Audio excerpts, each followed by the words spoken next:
போதிரோட்டஸ் YouTube channel viewers அனைவருக்கும் வணக்கம். குழந்தை வளர்ப்பு முறை பற்றி நம்ம ஏற்கனவே ஒரு வீடியோவில் பேசியிருந்தோம். அதோட தொடர்ச்சியாக தான் இன்றைக்கி பேச போகிறோம்.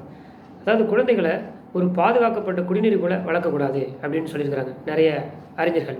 குறிப்பாக அதில் இறையன் ஐஏஎஸ் அவர்கள் ஒரு புத்தகத்தில் எழுதியிருக்கும் போது இந்த இன்ஃபர்மேஷன் குறிப்பிட்டாங்க. இந்த காலகட்டத்தில் இருக்கிற குழந்தைகள் மிகவும் சகிப்புத்தன்மை குறைந்தவர்களாக காணப்படுகிறார்கள். ரொம்ப பலகீனமானவங்க இருக்கிறாங்க. ஒரு சின்னதாக சட்னியில் கல் கிடந்தால் கூட அதுக்காக ரொம்ப அலட்டிக்கிறாங்க. ஒரு சின்ன சின்ன தோல்விகளை கூட தாங்க மாட்டுறாங்க. இது மாதிரி நிறைய விஷயங்கள் அதில் முன் வச்சுருந்தார். அதை பேஸ் பண்ணி இன்னும் நிறைய ஆன்மீக தலைவர்கள், அதாவது ஆன்மீக தலைவர்கள் அந்த ஆன்மீகத்தை செய்கிறவங்க என்னென்னலாம் சொல்கிறாங்க அந்த குழந்தை வளர்ப்பு முறையை பற்றி, அது இல்லாமல் மிஸ்டிக்ஸ் அந்தமாரி உள்ளவங்க என்ன சொல்கிறாங்க குழந்தை வளர்ப்பு முறையை பற்றியும், அப்புறம் ஜப்பான், ஜெர்மன் போன்ற நாடுகளில் குழந்தைகள் மிக சிறப்பாக இருக்கிறதுக்கான அடிப்படையான காரணங்கள், இது போன்ற விஷயங்களை பேஸ் பண்ணி தான் இன்றைக்கி நான் பேச போகிறேன் உங்கள்கிட்ட. ஏன் குழந்தைங்களை பாதுகாக்கப்பட்ட குடிநீர் போல வளர்க்கக்கூடாது? நிறைய பேரண்ட்ஸ் கேட்பாங்க. ஏன்னா நான் பட்ட கஷ்டத்தை என் குழந்தை படக்கூடாது, என் குழந்தை யாரும் எதுவும் சொல்லிடக்கூடாது அப்படின்னு சொல்லி வளர்க்குறாங்க இப்போ உள்ள மாடர்ன் பேரண்ட்ஸ். ஸோ இது எதிர்காலத்தில் அவங்களுக்கு நிறையா சிக்கல்களை ஏற்படுத்துகிறது. அவங்க உறவு முறைகளில் போகும்போதும் உறவு முறையில் ரிலேஷன்ஷிப்பில் நிறைய பிரச்சனை வர்றது, இது மாதிரியான அவங்க பர்சனலாக ஹாப்பியாக இல்லாமல் போகிறதுக்கெல்லாம் இது ஒரு அடித்தளமாக அமையுது. ஏன்னா பேரண்ட்ஸ் மட்டும் காரணம் இல்லை, பேரண்ட்ஸ் தான் ஒரு பேசிக் பில்டிங் ஸ்ட்ராங்கு பேஸ்மெண்ட் வீக்குன்னு சொல்லுவாங்க. அந்த மாதிரி பில்டிங் பேஸ் போகிறது யாருன்னா பேரண்ட்ஸ் தான். அதுக்கப்புறம் டீச்சர்ஸ், அப்புறம் காலேஜ் ப்ரொஃபஸர்ஸ், அப்புறம் யூனிவர்சிட்டி, இப்படி போயிட்டே இருக்கும், அப்புறம் கம்பெனின்னு. ஸோ அப்போ அடிப்படையாக பேரண்ட்ஸ் ஒன்றுனா பேசுவோம், பட் பேரண்ட்ஸ் பற்றி முதல்ல முடிச்சிடும். ஸோ பேரண்ட்ஸ் ரொம்ப அவங்களுக்கு என்ன பண்ணணும்னா, ஏற்கனவே அந்த வீடியோவில் சொன்ன மாதிரி வழிகாட்டுதலை தான் கொடுக்கணும்னு சொல்கிறாங்க. இப்போ ஜப்பானில் போய் பார்த்தோம்னா அங்கே இருக்கிற குழந்தைகள் எப்படி வளர்கிறாங்கன்னா, அங்கே இருக்கிற அந்த கலாச்சார முறைகள், அங்கே இருக்கிற அந்த மதங்களோட செயல்பாடுகள் வேறு. புத்த மதம், ஜென், இது போன்ற மதங்கள் ஜப்பானில் இருக்குது. வேர்ல்டு இன்றைக்கி நம்பர் 1 கண்ட்ரியாக இருக்குது. புத்த மதத்தோட பிறப்பிடம் இந்தியா, ஆனால் அது ஜப்பானில் இருக்குது, பட் இந்தியாவில் இல்லை. ஸோ மதங்களை பேஸ் பண்ணி ஒரு வளர்ச்சி இருக்குமான்னு கேட்டால் அது ஒரு கேள்வி தான். அதை நம்ம தேவைப்படல, மதத்தை பற்றி பேச வேணாம். பட் நம்ம வழிகாட்டும் முறைகள் என்ன பண்ணணுங்கிறத பற்றி பேசுவோம். ஸோ இன்னும் அந்த பெரிய பெரிய ஆன்மீக தலைவர்கள் என்ன சொல்கிறாங்கன்னா, குழந்தைகள் எப்படி வளர்க்கணும்னா, குழந்தைங்க நீங்கள் வளர்க்காதீங்க, வளர விடுங்க. இதை தான் அவங்க முக்கியமாக சொல்கிறாங்க. நிறைய மிஸ்டேக்ஸ்னு சொல்கிறது தான். குழந்தைகள் என்ன செய்கிறாங்கன்னா, பேரண்ட்ஸ் அவங்க யாரையோ போல உருவாக்க முயற்சி செய்கிறாங்க. ஒரு ஐஏஎஸ் ஆஃபீஸரை பார்த்தா அந்த ஐஏஎஸ் மாதிரியே தன்னோட பையன் வரணும், ஒரு ஐபிஎஸ் பார்த்தா தன் ஐபிஎஸ் மாதிரியே வரணும். இதுவும் அம்மா அப்பா தாங்கள் ஏதாவது ஆசைப்பட்டிருந்தா அதுமாரி குழந்தைங்களை ஆக்கணுங்கிற முயற்சி பண்ணுறது ஒரு விஷயம். இன்னொரு விஷயம் குழந்தைகளை அந்த பெற்றோர்கள் நிறைய அந்த நெகட்டிவான அனுபவங்கள் இருந்ததுன்னா அந்த அனுபவத்தை தங்களோட குழந்தைகள் பற்றக்கூடாதுங்கிறதுனால இவங்க ரொம்ப அக்கறையாக இருக்குங்கிற பேரில் என்ன பண்ணுறாங்கன்னா, நிறைய கண்டிஷன்ஸ் போட்டுறாங்க. அப்போ என்ன பண்ணிடுறாங்கன்னா, அந்த குழந்தையோட சுதந்திரத்தை அடிப்படையில் கிளிடுறாங்க. ஸோ அப்போ என்ன ஆகுதுன்னா, குழந்தைங்களோட அந்த சுதந்திரத்தை நம்ம தடைப்படுத்தும் போது இன்னும் நடக்காது. அவங்களோட அந்த ஆகப்பூர்வ திறமை, அவங்களோட அந்த இன்டெலிஜென்ட் ஐக்கு குவாலிட்டிலாம் குறைய ஆரம்பிக்கும். இதுதான் அதில் உள்ள மிகப்பெரிய சிக்கல். அப்போ நாங்கள் இஷ்டத்துக்கு குழந்தை விட்டுறதான்னு ஒரு சில பேர் கேட்பீங்க. நீங்கள் பேசுகிறது சரியா இல்லையேன்னு சில பேருக்கு தோணலாம். உண்மைதான். அதாவது அது ஏன் தோண மாட்டேதுன்னா, உங்களுக்கு நீங்கள் முதல்ல நம்பிக்கையை வைக்கணும் குழந்தை மேலே. அதேமாதிரி அடுத்தது இன்னொரு விஷயம் என்னென்னா, அந்த குழந்தைங்களுக்கு நீங்கள் கைட்லைன்ஸ் கொடுக்கணும். நீங்கள் சொன்னால் அவங்க கேட்கணும். ஸோ அந்தளவுக்கு பேரண்ட்ஸ் இருக்கணும். அப்போ தான் குழந்தைகள் கேட்பாங்க. அந்த மாதிரியான ஒரு என்வாயர்மெண்ட் வைக்கும்போது நிச்சயமாக நெகட்டிவாக போகிறது வாய்ப்பே இல்லை. அடுத்தது இன்னொரு விஷயம் என்னென்னா, ஒரு சில பேருக்கு தோணலாம், என்ன இப்படிலாம் பேசிகிட்டு இருக்கே, இது எங்களுக்குலாம் ஏற்றுக்க முடியல. ஏன்னா நம்ம ஒருத்தர் தகவல் சொல்லும்போது நம்ம அதை ஃபுல்லாக மைண்ட்லேயே நம்ம ரிசீவ் பண்ணிகிட்ருக்குறோம். இதான் நாலேஜ். நான் I am not talking any நாலேஜுங்கிறது என்னென்னா, நம்ம ஏதோ ஒரு 4-5 புத்தகங்கள்லாம் படித்துட்டு அதை சொல்கிறது. ஸோ இது கேள்விகள், அதாவது இதெல்லாம் கேட்டது மூலமாக இப்போ என்னுடைய லைஃப்பில் என்ன நடந்திருக்கு, மற்றவங்க லைஃப்பில் என்ன நடந்திருக்கு, இது போல் சில கேஸ் ஸ்டடிஸ் ஓரலாக நிறைய பேர் டிஸ்கஸ் பண்ண விஷயங்களை தொகுத்துட்டு, ஸோ அதெல்லாம் உண்மையாங்கிறத ஓரளவு செக் பண்ணிவிட்டு, முடிஞ்ச வரைக்கும் என்னால் செக் பண்ணிட்டு ஓரலாக ஒரு ரேண்டம் சாம்பிளிங் மாதிரி ஒரு 10-20 பேர்கிட்ட பேரண்ட்ஸ்ட்டு அந்த குழந்தைங்களை பற்றி இந்த குழந்தைங்கள்ட்ட பேசிட்டு பேரண்ட்ஸ்ட்டு பேசிட்டு தான் நான் உங்கள்கிட்ட பேசுகிறேன். ஸோ அந்தமாதிரி தான் நீங்களும் போய்ட்டு நான் பேசுகிறது ஜஸ்ட் இவர் பேசுகிறத நம்ப முடியாதுன்னு சொல்லிட்டு நீங்கள் இந்த காலம் வாங்கி இந்த காலம் விட்டு போயிட்டீங்கன்னா உங்களுக்கு உண்மை புரியாது. ஏன்னா I am simply targeting your heart, I am not talking to your mind. அதை நீங்கள் தயவுசெய்து புரிஞ்சுக்கணும். உங்களோட இதயத்தை நோக்கி தானே பேசிகிட்டு இருக்கேன், மைண்டு நோக்கி இல்லை. ஏன்னா மைண்டு போனோம்னா நிறைய லாஜிக் ஏதோ கேள்விலாம் வரும். ஆக்சுவலாக பார்த்தீங்கன்னா உண்மையை கூட நம்பாது மைண்டு. இதனால தான் என்ன சொல்லுவாங்கன்னா, truth is very old, life is so fresh அப்படிம்பாங்க.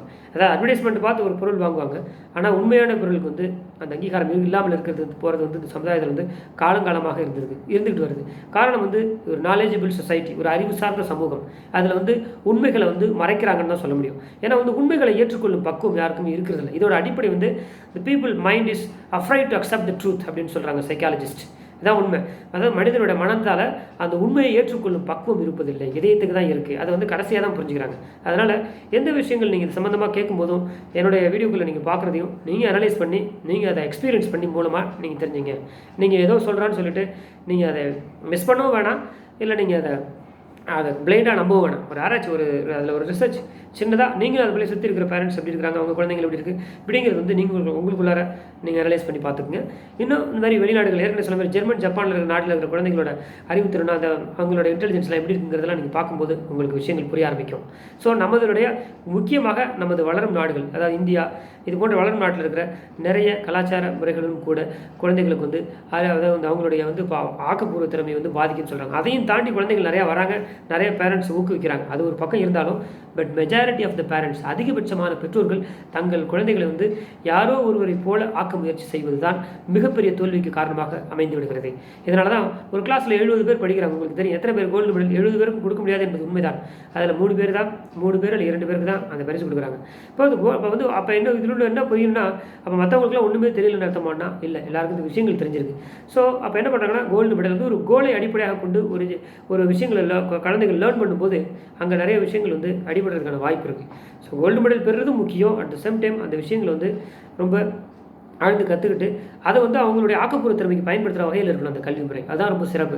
ஸோ அப்போ என்ன செய்யணும், அப்போ அந்த எல்லாத்துலேயும் அந்த ஃப்ரீடம்ங்கிற ஒன்று தேவைப்படுது. ஃப்ரீடம்னா அப்படியே விட்டுறது, அந்த கைட்லைன்ஸ், ஃப்ரீடம் என்பதை சரியாக தயவு செய்து பெற்றோர்களும் மாணவர்களும் புரிந்து கொள்ள வேண்டிய. என்னன்னா என்னென்ன ஃப்ரீடம்ங்கிறாரு, ஒரு பாட்டில் ஃப்ரீயாக ஒன்று சொல்கிறார், குழந்தைங்களாம் ஃப்ரீயாக விட்டா என்ன தெரியுமா, நீ உனக்கு என்ன நீ பாட்டில் பேசிட்டு போடுவேன், நீ உட்காந்து பார்த்தீங்கன்னு தெரியும். ஒரு சில பெற்றோர்கள் கேட்பீங்க, எனக்கு தெரியும். சுதந்திரம் என்பது ஒரு வழிகாட்டுதலை அடிப்படையாக கொண்டது. இப்போ நம்ம நாட்டிலே பார்த்தீங்கன்னா நமக்கு என்ன சுதந்திரம் இருக்குங்கிறத நீங்கள் யோசிச்சிங்கன்னா உங்களுக்கு தெரியும். இப்போ தமிழ்நாட்டுக்கு ஒரு சில பவுண்டரி இருக்குது, அந்த லைன் தாண்டி நம்ம அடுத்த ஸ்டேட்டுக்கு போகக்கூடாது. நீங்களே பார்க்குறீங்க. அப்போ இது போன்ற சுதந்திரத்தை தான் சொல்கிறேன். அப்போ என்ன பண்ணி வச்சுருக்காங்க, கோர்ட்டு, போலீஸ் ஸ்டேஷனு, நிறையா ஊராட்சி மன்ற தலைவர்கள், அரசு, இது இவ்வளோ விஷயங்களுக்கு இடையில தான் நம்ம வாழ்ந்துட்டுருக்கோம். ஏற்கனவே நம்ம எப்படி வாழ்ந்துட்டுருக்கோம் நம்ம எல்லாருக்குமே தெரியும். ஸோ அந்த மாதிரி அப்போ நம்மளால் வாழ முடியுதா இல்லையா? ஸோ அது போன்று நீங்களும் உங்களோட குழந்தைகளுக்கு ரொம்ப ப்ரெஷர் கொடுக்காத ஒரு கைட்லைன்ஸ்.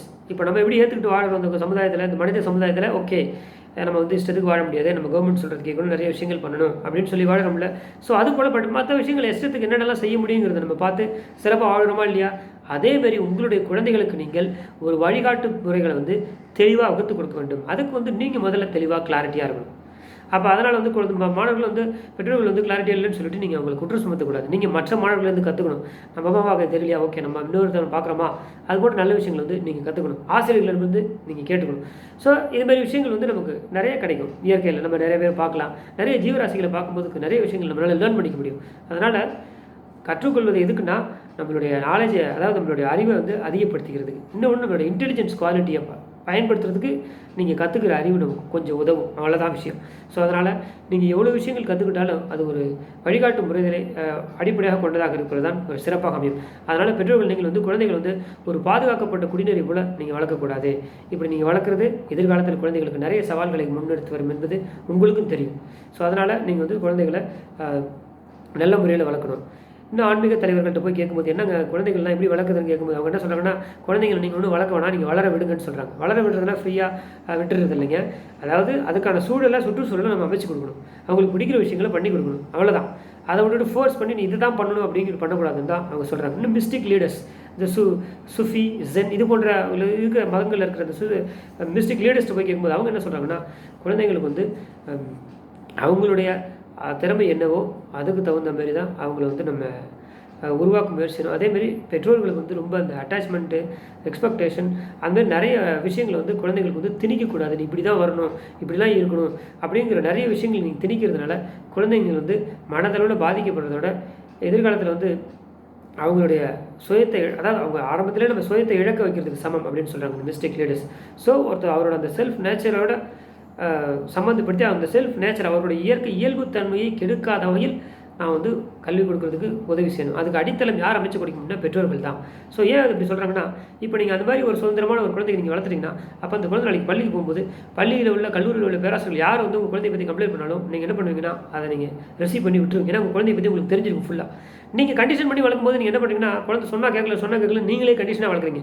ஸ்கூல் போனால் அங்கேயும் டீச்சர்ஸும் என்ன பண்ணுறாங்கன்னா, கண்டிஷன்ஸாக இல்லைன்னு சொன்னால் நீங்கள் என்ன நினைக்கிறீங்க, குழந்தை தப்புன்னு நினச்சிட்டு குழந்தைய நீங்கள் மேலும் குழந்தைகிட்ட பேசும்போது குழந்தைங்க நிறையா மனதளவில் பாதிக்கப்பட்டுறாங்க. அப்போ தான் தெரியுது வீட்லேயும் கண்டிஷன், ஸ்கூல் காலேஜில் யூனிவர்சிட்டிலையும் கண்டிஷன் தான். அப்போ அந்த குழந்தைக்கு சுதந்திரம் எங்கே இருக்கிறது? ஸோ அந்த குழந்தை யாருக்கு? இதனால தான் நான் பெற்றோர்கள்ட்ட முக்கியமாக சொல்கிறேன். ஒரு ஆசிரியராக இருந்தாலும் நான் சொல்கிறதுக்கான காரணம் இதுதான். ஸோ சுதந்திரத்தோட கூடிய ஒரு வழிகாட்டுதலை அடிப்படையில் ஏற்படுத்த பெற்றோர்களால் மட்டும்தான் முடியும். அதான் பில்டிங் ஸ்ட்ராங் பேஸ் மட்டும் வீக்கும்பாங்க. ஸோ அந்த பேஸ் பண்ண யாருன்னா நீங்கள் பேரண்ட்ஸ் ஆகி நீங்கள் வந்து அந்த ஆழ்ந்த புரிதலோடு செய்யணும். இதனால தான் ஆன்மீகத்தில் இன்னும் என்ன சொல்கிறாங்கன்னா, அதாவது குழந்தைகள் வந்து பெற்றோர்களுக்கு வந்து ஒரு கருவியாக இந்த பூமிக்கு வந்தவர்கள். அவங்க வந்து குழந்தைங்களுக்கு வந்து உதவி செய்யணுமே தவிர அவங்க வந்து வேறு எந்த விதமான இந்த என்ஃபோர்ஸ்மெண்ட் ஆக்ட் மாரி நிறைய விஷயங்கள் செய்யக்கூடாது. அதாவது வந்து இந்த சட்டங்களை வந்து அரசு வந்து திணிக்கிறது மாதிரி குழந்தைங்களுக்கு வந்து நம்ம நிறைய கட்டுப்பாடுகளை வந்து திணிக்கக்கூடாது. ஸோ அந்தமாரி திணிக்கும் போது என்ன ஆகுதுன்னா, மனம் வந்து எப்போதுமே ஒரு விஷயத்தை செய்யாதனா அப்போ தான் செய்யும். குழந்தைங்கள்ட்ட நம்ம அதை தான் பார்க்குறோம். அப்போ என்ன பண்ணுவாங்கன்னா, நீங்கள் எதெல்லாம் நடக்கக்கூடாதுன்னு நினச்சி பயந்துகிட்டே இருக்கீங்களோ அந்த விஷயங்கள் தான் நடக்கும். ஸோ அப்போ நடக்கக்கூடாதுன்னு என்ன செய்யணும்? சிறப்பான வழிகாட்டு முறைகளை குழந்தைகளுக்கு கொடுத்து அவர்கள் சுதந்திரத்தோடு அவர்கள் வாழறதுக்கு நம்ம வந்து வழிவகை செய்யணும். அதுக்கு பேரண்ட்ஸ் தான் ஆரம்பிக்கணும். அதனால தான் குழந்தைங்களுக்கு கூட என்ன சொல்கிறாங்கன்னா, 5 வயதில் ஸ்கூல் சேர்த்தா போதுன்னு சொல்கிறாங்க. ஏன்னா அந்த 5 வயது வரைக்கும் அந்த குழந்தைங்களுடைய ஏற்கனவே சொல்லியிருக்கிறேன், 2 வயசில் தான் குழந்தைங்களுக்கு சிந்தனை வரும்னு ஒரு வீடியோவில் நான் பேசியிருக்கிறேன். அது அறிவியல் உண்மையாங்கிறது நீங்கள் போய் கன்ஃபார்ம் பண்ணிங்க. ஏற்கனவே சொன்ன மாதிரி எதையுமே நீங்கள் நம்ப வேணாம், நீங்கள் போய் அதை எல்லாத்தையும் ஆராய்ச்சி பண்ணி நீங்கள் தெரிஞ்சுங்க. இதுதான் அடிப்படையான விஷயம். ஸோ சிந்தனையிலேருந்து வர்றதுலேருந்து அந்த மூளை வளருது. அதாவது பகுத்தறி 7 அறிவில் தான் 7வது வயசில் தான் வரப்போகுது. குழந்தைகள் நிறைய விளையாடுவாங்க. அப்போ நிறைய விளையாட தான் குழந்தைக்கு வந்து அந்த மூளை வளர்ச்சி, அந்த மனோ வளர்ச்சி, இந்த மூளை வளர்ச்சியில் ரொம்ப அதிகமாக இருக்கும் அந்த பீரியடில். ஸோ அதனால் நீங்கள் அதுக்குள்ளாரே ஏபிசிடி வேணான்னு கொண்டு போய் உட்கார வச்சுட்டிங்கன்னா அந்த தன்மைகள் வந்து இந்த இயல்பு தன்மைகள் வந்து வீணாக போகிறதுக்கான வாய்ப்பு இருக்குது. அதனால் தயவு செய்து உங்களோட குழந்தைகளை வந்து 5 வயதில் கூட நீங்கள் பள்ளிக்கு சேர்க்கலாம். அப்படி முன்னாடி சேர்த்திங்கனாலும் தவறில்லை. நீங்கள் விளையாட நிறைய டைம் ஸ்பெண்ட் பண்ணி அதனால் ப்ளே ஸ்கூலில் போய் போகிறதில்ல. பட் இயல்பான சூழ்நிலையில் விளையாட வைக்கணும், இயற்கையான சூழ்நிலையில். சில குழந்தைங்கள்லாம் பார்த்திங்கன்னா சேரை தள்ளி விட்டு விளையாடுவாங்க. சேரை தள்ளி விட்டு அந்த சின்ன ஓட்டம் இருந்ததுன்னா அந்த ஓட்டல் வழியாக வந்து கண்ணால் பார்ப்பாங்க. இதுக்கெல்லாம் கூட நிறையா நியூரோ சைக்காலஜிஸ்ட்டில் என்ன சொல்லியிருக்கிறாங்கன்னா, குழந்தைங்களோட அந்த மூளை வந்து வளர்கிற பீரியடு. இன்னொன்று வந்து ப்ராப்ளம் சால்விங் ஸ்கில்ஸ் எல்லாம் எப்போ வளர்றதுனாவே இந்த குழந்தை பருவத்தில் இருக்கும்போதே தான் நிறைய வாழ்க்கையில் இருக்கிற பிரச்சனைகளுக்கான சொல்யூஷன்லாம் எப்படி சார்ட் அவுட் பண்ணுறதுங்கிறது வந்து இயற்கையாகவே அமைச்சு கொடுக்குறது ஒரு குழந்தைக்கும். பட் இந்த கல்வி முறைகள் என்ன செய்யுதுன்னா, அந்த இயற்கையான விஷயங்கள் வந்து கொஞ்சம் தள்ளி வச்சிருது. இன்னும் சொல்லப்போனால் ஒரு சில பேருக்கு வந்து அதை அவங்களுடைய மெமரியிலேருந்து எடுத்துருதுனே கூட சொல்லலாம். ஸோ இதனால் அதுமாரி வராமலே போகிறது கூட காரணம் என்னென்னா, நிறைய விஷயங்கள் வந்து வெளியிலேருந்து சொல்லிக் கொடுக்குறதுனால அங்கே ஏற்கனவே இருக்கிற நிறைய விஷயங்கள் வந்து அது வளராமல் போயிடுது.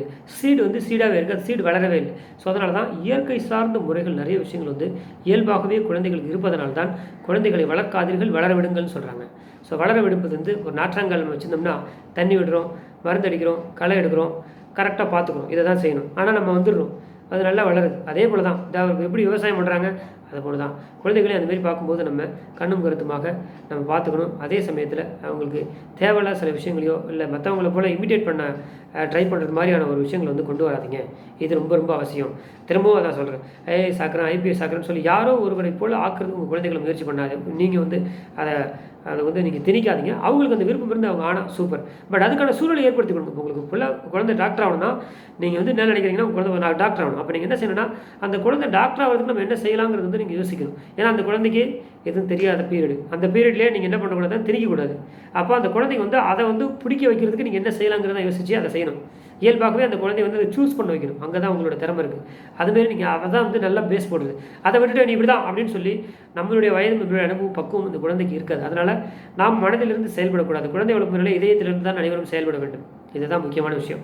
ஸோ அதனால் இதயத்திலேருந்து செயல்படும் போது நமக்கு தேவையில்லாத இந்த நாலேஜபிள் இன்ஃபர்மேஷன்ஸ் கொஞ்சம் அவாய்ட் பண்ணிவிட்டு அவங்க என்னென்ன செய்கிறாங்கிறத இயல்புத்தன்மைகளை ஏற்றுக்கொண்டு கைட்லைன்ஸ் கொடுத்து சிறப்பாக குழந்தைகள் வளர்ப்போம். நிச்சயமாக எதிர்காலத்தில் ஒரு மிகப்பெரிய வெற்றியாளர்களாக அவர்கள் வழிவகுப்பதற்கு மிகப்பெரிய வெற்றியாளர்களாக வருவதற்கு நாம் வழிவகை செய்தவர் நல்ல பெற்றோர்கள் ஆகும். நன்றி, வணக்கம்.